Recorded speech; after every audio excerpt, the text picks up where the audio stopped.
Child abuse and neglect can have lifelong implications for victims, including on their well-being.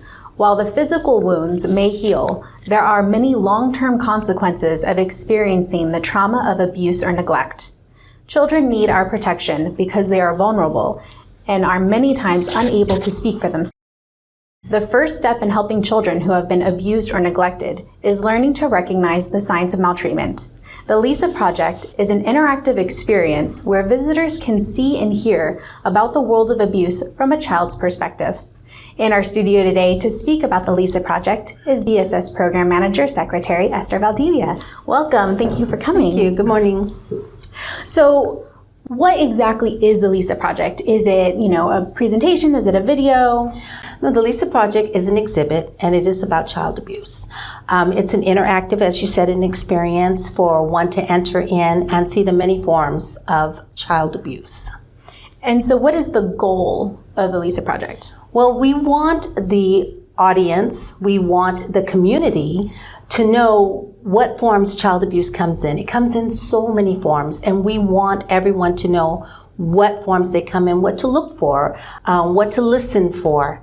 And that's our hope, that we can expand it for the community to see what is out there and to be aware of what you're actually looking at. And what is your role with the Lisa Project? Well, I am the greeter. I'm the one, when you come in, I explain a little bit about what you're going to be experiencing through an audio, what you're going to be seeing. I try to help the visitor to see if they actually want to enter into the exhibit or not by letting them know a little bit about what they'll be feeling and experiencing. So you say if they want to. Does that mean that there's triggers that could possibly come up? Absolutely. Some of us, and many of us, think we have already taken care of a lot of problems that possibly they saw, they were a part of.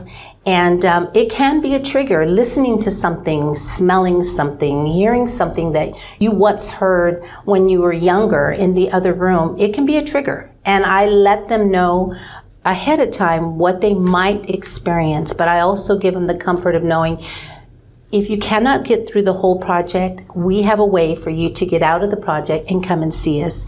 And usually just puts them at ease to know what to expect when they go in.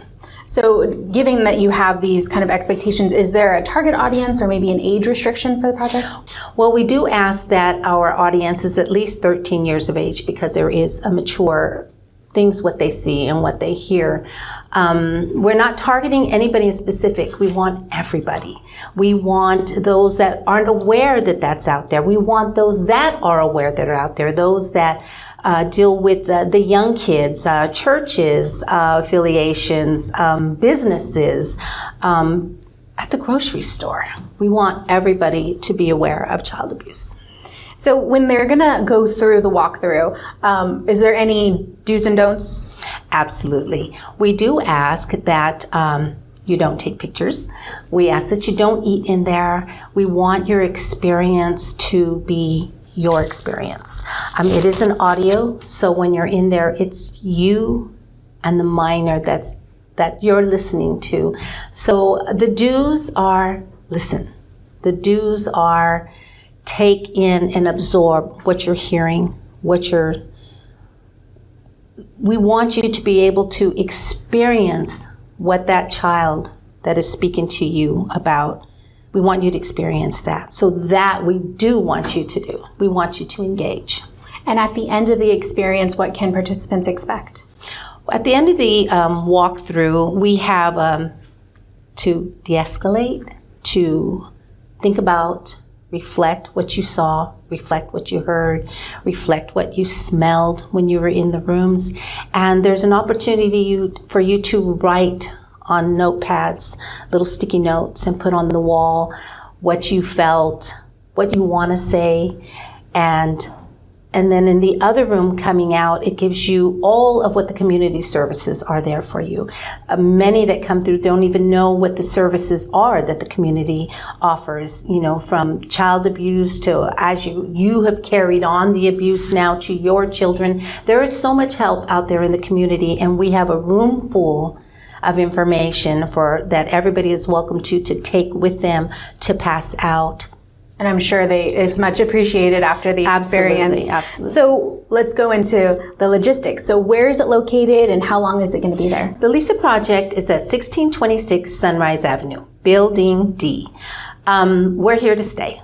The Lisa Project isn't going anywhere. We bought it. It's here. It will be here all the time. We've already been here almost 2 years now. So everyone is welcome to come.